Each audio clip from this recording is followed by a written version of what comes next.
La caserne de la ville est la plus sollicitée du Lot-et-Garonne. Résultat, chaque jour, c'est le balai des camions rouges. Qu'il s'agisse de porter assistance à des accidentés de la route, Où est-ce que vous avez le plus mal, si vous voulez dire? Au bassin maintenant? ou de secourir des personnes en détresse, Au dextro, tu m'as dit quoi? Serrez-moi les mains là. Serrez-moi les mains là, monsieur. des interventions classiques, mais parfois certaines situations peuvent surprendre, même les plus aguerris. Ce jour-là, justement, l'un des piliers du centre de secours va en faire l'expérience.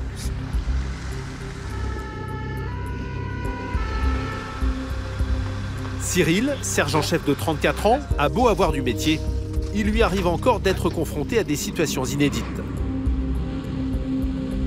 Tu peux me donner une rue dans la cité Tapis, s'il te plaît? Cyril et son équipe débarquent devant cette maison de retraite. Le personnel, très inquiet, vient d'appeler les secours.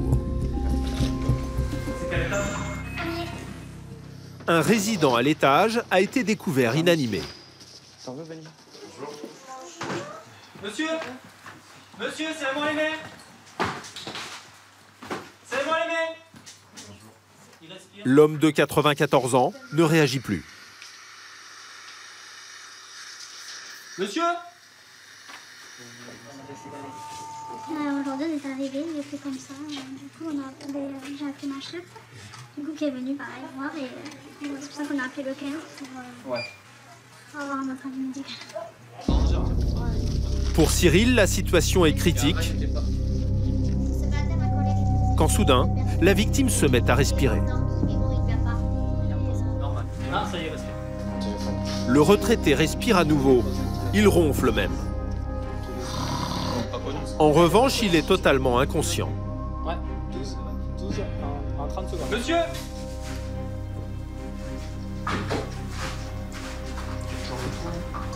On va direct. La victime arrête de respirer pendant un long moment. À chaque fois, son taux d'oxygène dégringole et son cœur s'emballe.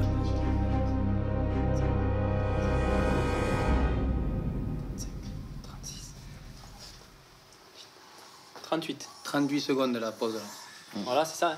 En fait, il fait 30 secondes de respi et 27, 30 secondes. Cyril vient de comprendre, l'homme fait de violentes apnées du sommeil, très dangereuses à son âge. Parmi les pompiers ce jour-là, un autre jeune de 21 ans, lui aussi, s'appelle Lucas, et il doit se préparer à affronter un arrêt cardiaque. C'est un cas assez dangereux. On n'y est pas confronté tous les jours. Cette personne, en fait, elle est inconsciente et elle marque des pauses respiratoires qui durent entre 30 secondes et 1 minute et qui s'aggravent de plus en plus. On va laisser comme ça parce qu'il a une petite tension. En liaison avec le SAMU, Cyril décide d'hospitaliser le malade, mais il faut qu'il reste allongé. Là, on est en train de regarder comment on va faire pour procéder à l'évacuation, sachant qu'il a 8 de tension et qu'il faut absolument qu'on respecte l'axe vertical. Alors, le problème, c'est qu'il faut essayer de respecter la verticalité, donc il va falloir qu'on le porte ici, faire le virage, ici. Quelques minutes plus tard, Cyril reçoit enfin du renfort. Il va falloir s'y prendre à plusieurs. Pour faire du renfort au brancardage. Mais l'affaire est suffisamment alarmante pour que le SAMU débarque à son tour.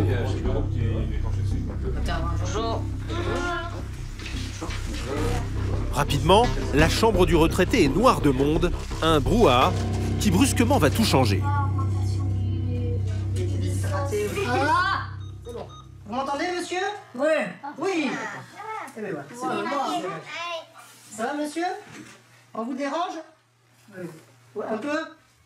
Est-ce que vous êtes fatigué? L'homme vient enfin de se réveiller. C'est à l'hôpital, médicalisé. Non médicalisé. D'accord. Objectif, ne pas brusquer le retraité. Pas moins de 6 pompiers vont s'y employer. Pour autant, le résident n'est pas sorti d'affaire.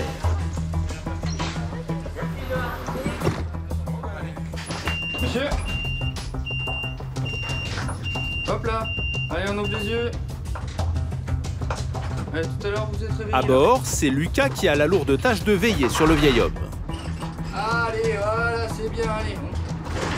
Nickel. Si jamais là, je vois qu'ils s'arrêtent vraiment pendant très longtemps, et bah après, ils sont pas loin, mes collègues, on s'arrête. On est suivi par le SMUR, donc il n'y a pas de problème. Lucas, un peu inquiet quand même, est impatient d'arriver aux urgences. Deuxième fois que ça m'arrive en 5 ans que la personne fasse des pauses comme ça. Si elle fait des pauses prolongées comme ceci, à un moment, le cœur il y en a et la personne tombe en arrêt. Mais là, il tient le coup. Monsieur. Monsieur. Ah voilà, très bien. On arrive à l'hôpital. Le retraité est aussitôt pris en charge. Il a reçu des médicaments pour soigner ses apnées du sommeil. Les secours aux personnes en détresse, c'est 80% des interventions pour les pompiers. Résultat, ils sont très populaires à Agen, à tel point qu'on les appelle souvent en premier pour régler des problèmes sensibles au sein même des familles. Ce soir-là, une autre équipe est sur le départ en direction des ruelles de la ville. Aux commandes de la mission, Jérôme.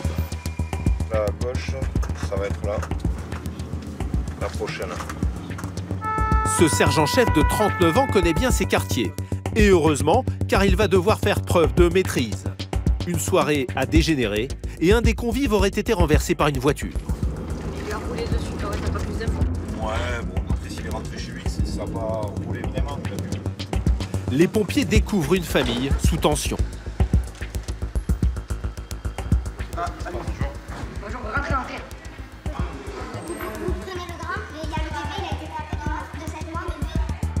Dans l'appartement, c'est la confusion. Un homme est en colère. Me touchez pas là, dis-moi que moi tu fais. C'est qui ça? Allez, ça marche. Qu'est-ce qui s'est passé? Il me faut une explication.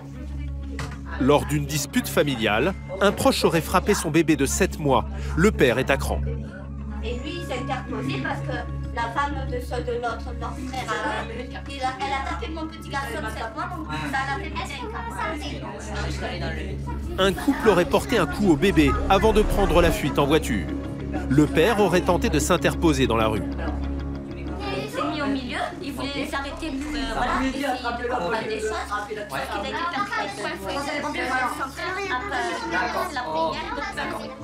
Au milieu de cette ambiance électrique, Jérôme a une priorité, le nourrisson, qui aurait pris un coup. Juste avant tout, c'est pas endormi, le petit. Après ça, il a pas vomi. Ok, il a pleuré, après ça s'est calmé, il y a rien. À première vue, le bébé semble aller bien. Juste vous surveillez le petit, qu'il n'y ait pas de changement. Ça marche? Malgré tout, l'affaire est grave.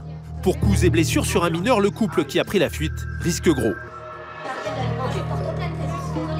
Il y a la police qui vient. Pour tout ce qui est plainte, la police va gérer. Nous, on est là pour la santé. Du côté du père, justement, la situation est plus inquiétante. Ils sentent pas la même. Ils sentent pas la main. T'as une douleur de 5 sur 5 sur le ventre. En voulant stopper les agresseurs présumés, l'homme s'est probablement cassé la main. Moi, je On va faire tranquillement, on va retirer cette veste. Vous allez le faire avec délicatesse. La main ici, vous savez quoi? Vous avez sûrement 1 ou 2 doigts de cassé, c'est pour ça que c'est douloureux.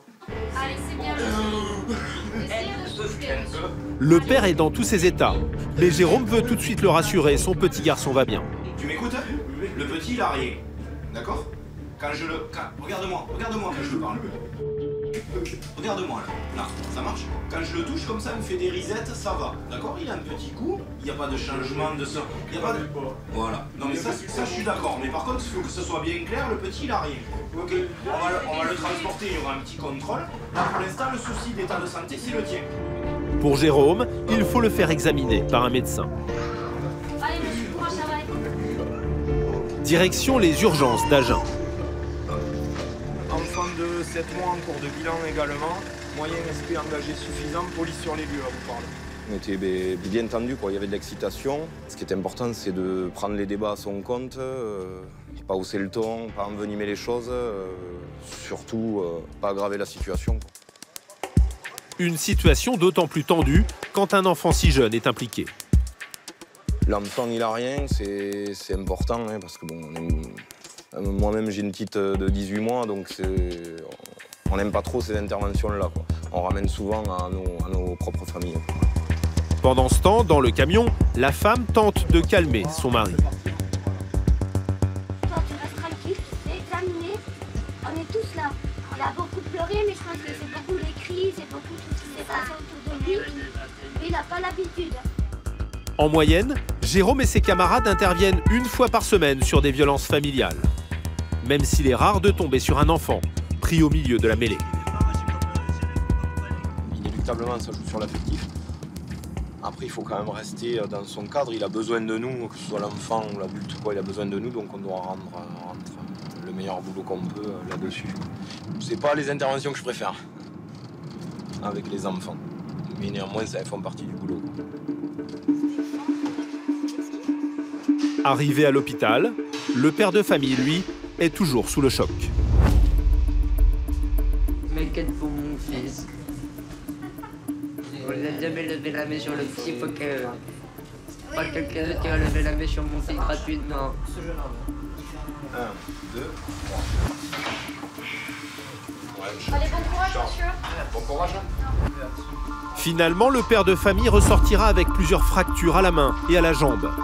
Avec sa femme, ils ont porté plainte contre le couple qui les aurait agressés. Quant au bébé, plus de peur que de mal.